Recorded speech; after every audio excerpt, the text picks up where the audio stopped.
When the businessman rebukes the idealism of his office boy, it is commonly in some such speech as this: "Ah, yes, when one is young, one has these ideals in the abstract, and these castles in the air, but in middle age they all break up like clouds, and one comes down to a belief in practical politics, to using the machinery one has, and getting on with the world as it is."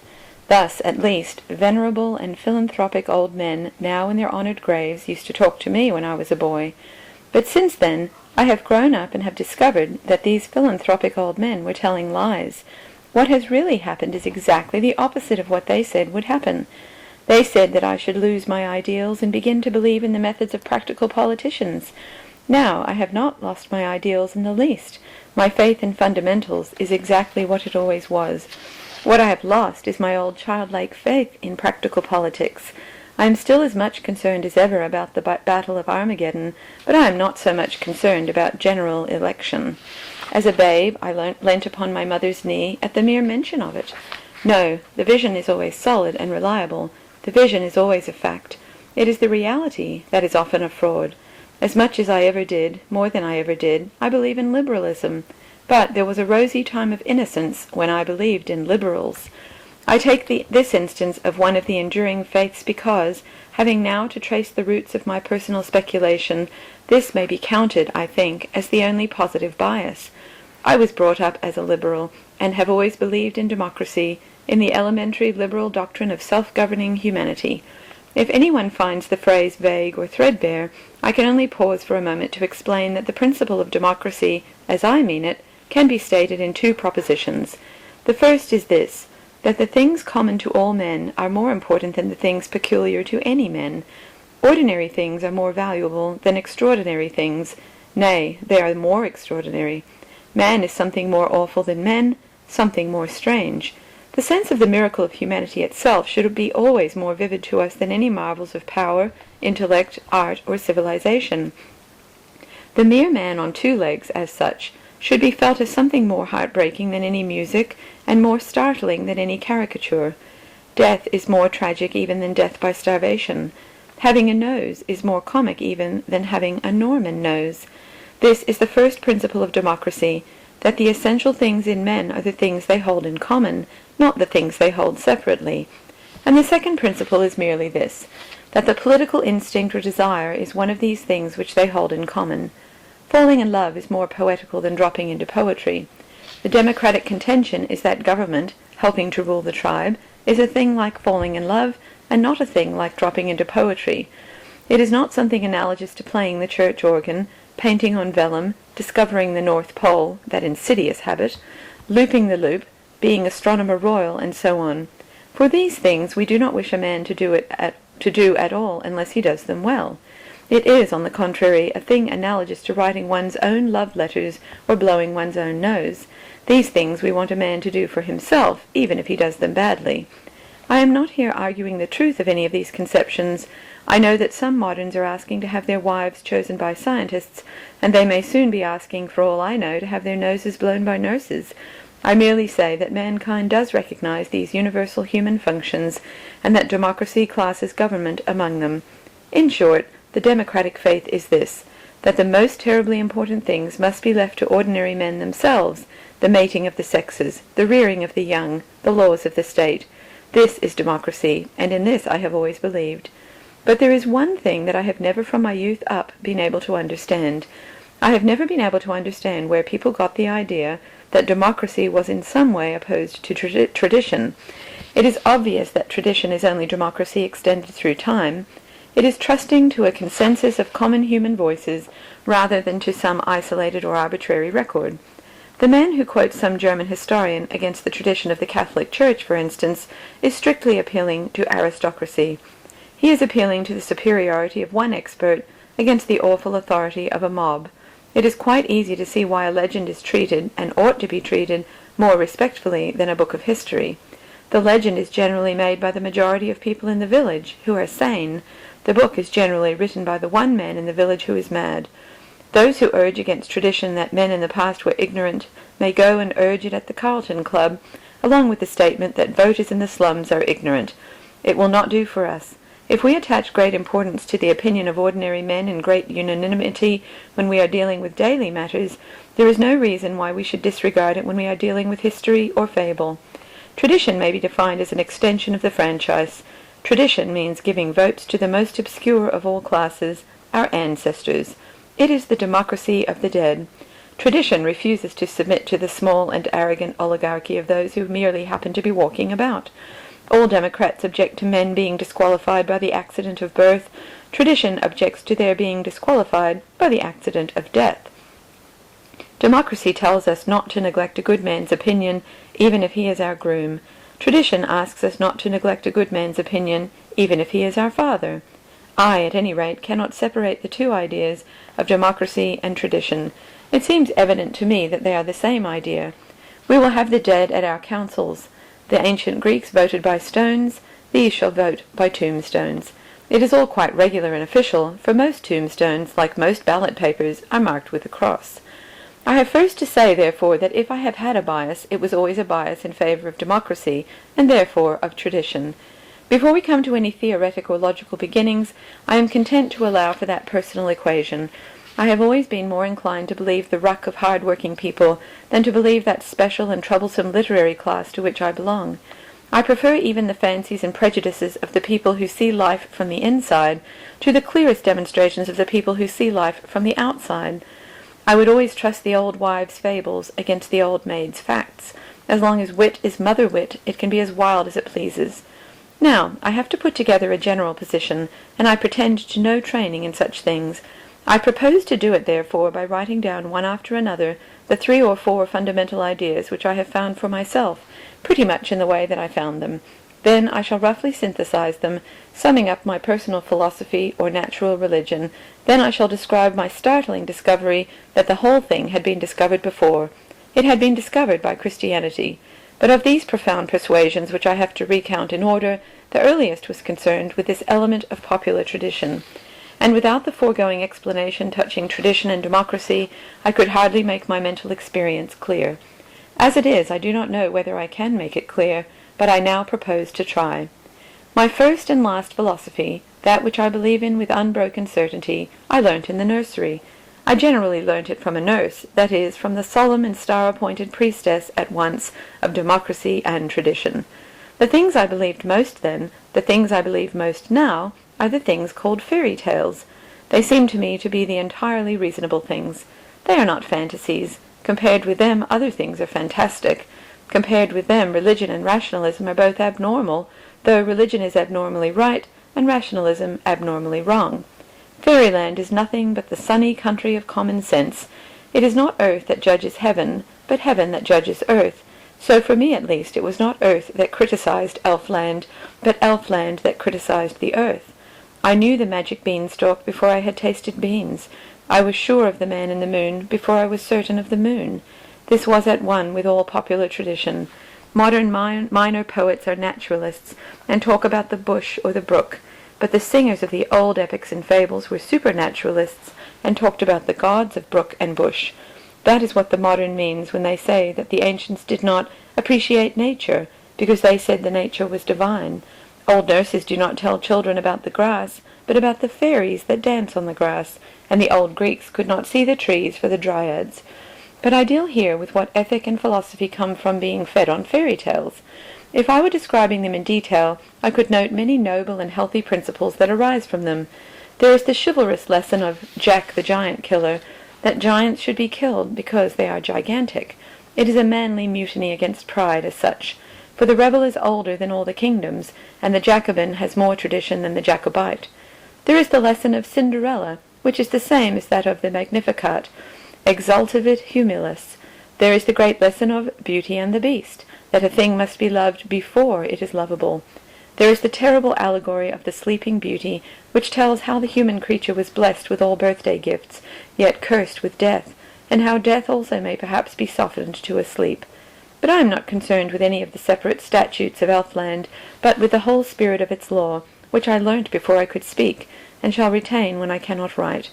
I am concerned with a certain way of looking at life, which was created in me by the fairy tales, but has since been meekly ratified by the mere facts.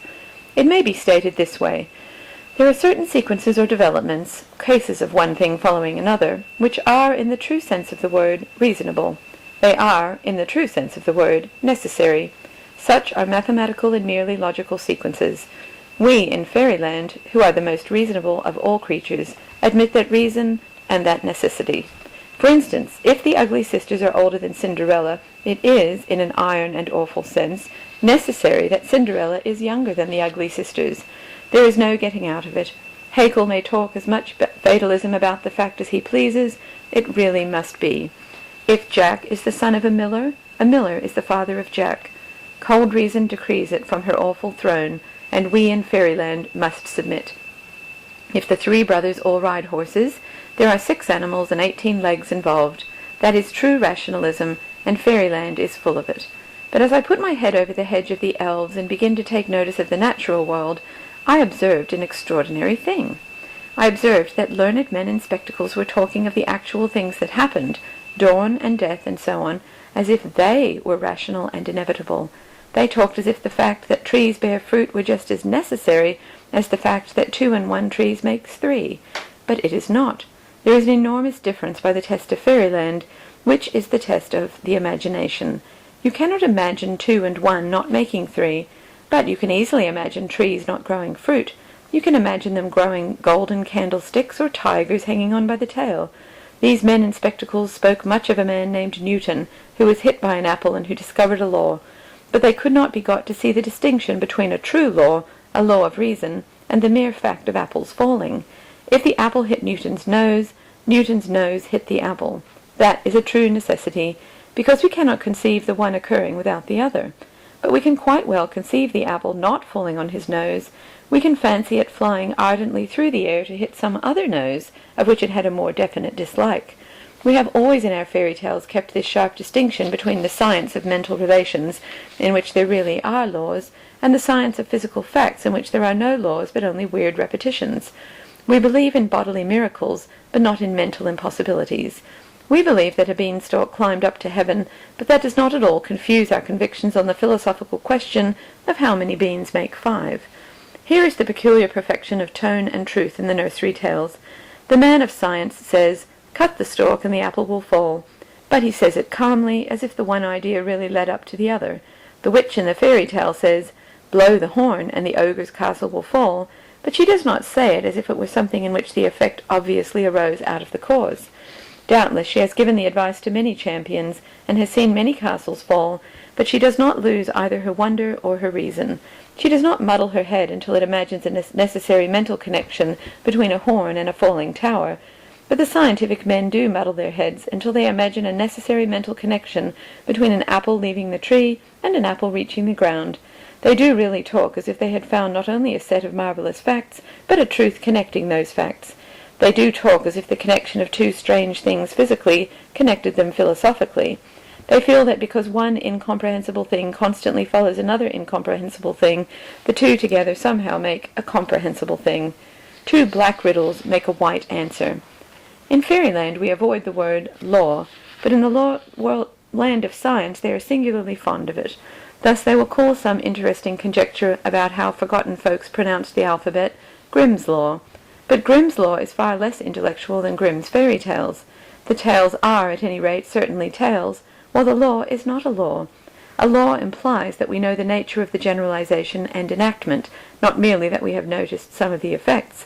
If there is a law that pickpockets shall go to prison, it implies that there is an imaginable mental connection between the idea of prison and the idea of picking pockets, and we know what the idea is.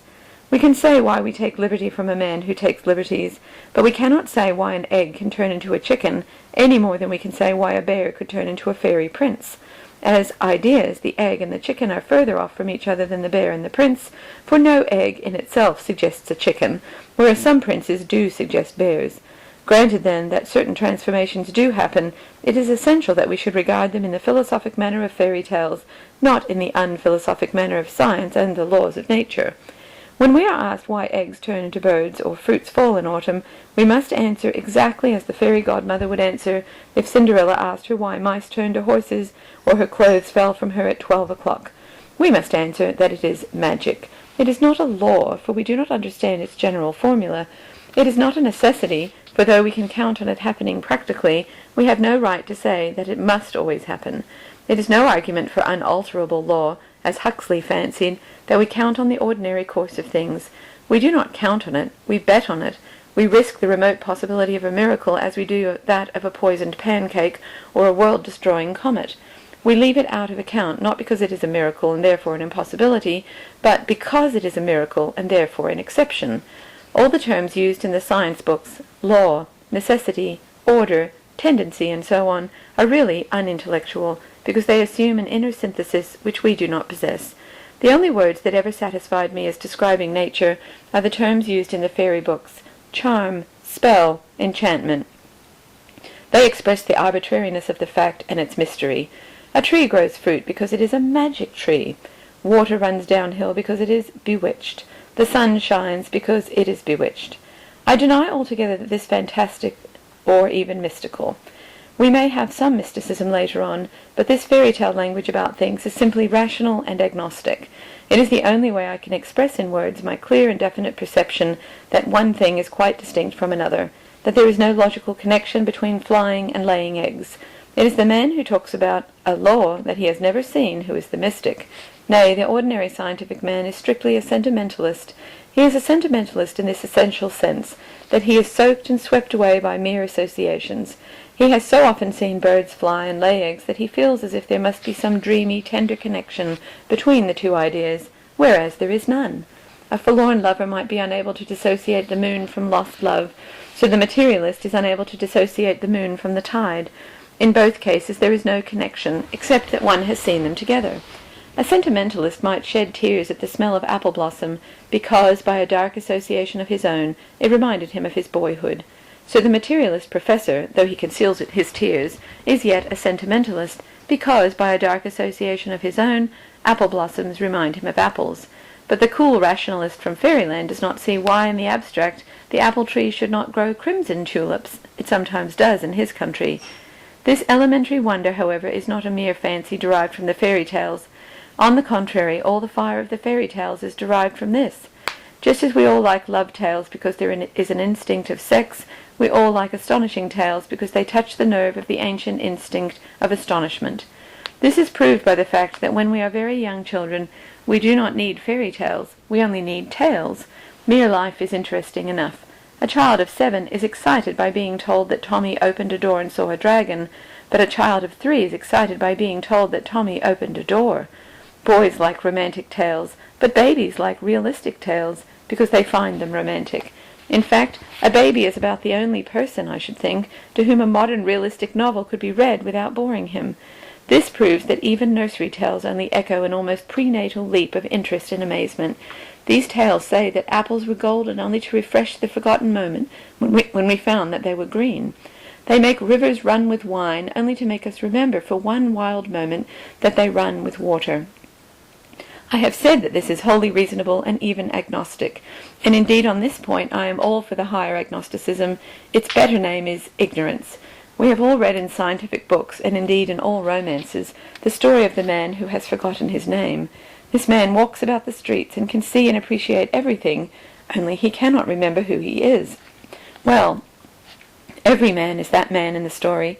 Every man has forgotten who he is. One may understand the cosmos, but never the ego. The self is more distant than any star. Thou shalt love the Lord thy God, but thou shalt not know thyself. We are all under the same mental calamity. We have all forgotten our names. We have all forgotten what we really are. All that we call common sense and rationality and practicality and positivism only means that for certain dead levels of our life we forget that we have forgotten. All that we call spirit and art and ecstasy only means that for one awful instant we remember that we forget. But though, like the man without memory in the novel, we walk the streets with a sort of half-witted admiration, still it is admiration. It is admiration in English, and not only admiration in Latin. The wonder has a positive element of praise. This is the next milestone to be definitely marked on our road through fairyland. I shall speak in the next chapter about optimists and pessimists in their intellectual aspect, so far as they have one. Here I am only trying to describe the enormous emotions which cannot be described. And the strongest emotion was that life was as precious as it was puzzling. It was an ecstasy because it was an adventure. It was an adventure because it was an opportunity. The goodness of the fairy tale was not affected by the fact that there might be more dragons than princesses. It was good to be in a fairy tale. The test of all happiness is gratitude, and I felt grateful, though I hardly knew to whom. Children are grateful when Santa Claus puts in their stockings gifts of toys or sweets. Could I not be grateful to Santa Claus when he put in my stockings the gift of 2 miraculous legs? We thank people for birthday presents of cigars and slippers. Can I thank no one for the birthday present of birth?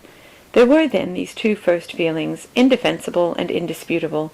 The world was a shock, but it was not merely shocking. Existence was a surprise, but it was a pleasant surprise. In fact, all my first views were exactly uttered in a riddle that stuck in my brain from boyhood. The question was, what did the first frog say? And the answer was, Lord, how you made me jump. That says succinctly all that I am saying. God made the frog jump, but the frog prefers jumping. But when these things are settled, there enters the second great principle of the fairy philosophy. Anyone can see it who will simply read Grimm's fairy tales or the fine collections of Mr. Andrew Lang. For the pleasure of pedantry, I will call it the doctrine of conditional joy. Touchstone talked of much virtue in an if. According to elfin ethics, all virtue is in an if. The note of the fairy utterance always is, you may live in a palace of gold and sapphire if you do not say the word cow, or you may live happily with the king's daughter if you do not show her an onion. The vision always hangs upon a veto. All the dizzy and colossal things conceded depended upon one small thing withheld. All the wild and whirling things that are let loose depend upon one thing that is forbidden. Mr. W.B. Yeats, in his exquisite and piercing elfin poetry, describes the elves as lawless. They plunge in innocent anarchy on the unbridled horses of the air, ride on the crest of the dishevelled tide, and dance upon the mountains like a flame. It is a dreadful thing to say that Mr. W.B. Yeats does not understand fairyland, but I do say it. He is an ironical Irishman, full of intellectual reactions. He is not stupid enough to understand fairyland. Fairies prefer people of the yokel type like myself, people who gape and grin and do as they are told.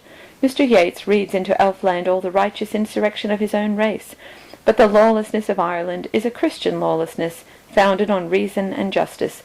The Fenian is rebelling against something he understands only too well, but the true citizen of fairyland is obeying something that he does not understand at all. In the fairy tale, an incomprehensible happiness rests upon an incomprehensible condition. A box is opened, and all evils fly out. A word is forgotten, and cities perish. A lamp is lit, and love flies away. A flower is plucked, and human lives are forfeited. An apple is eaten, and the hope of God is gone.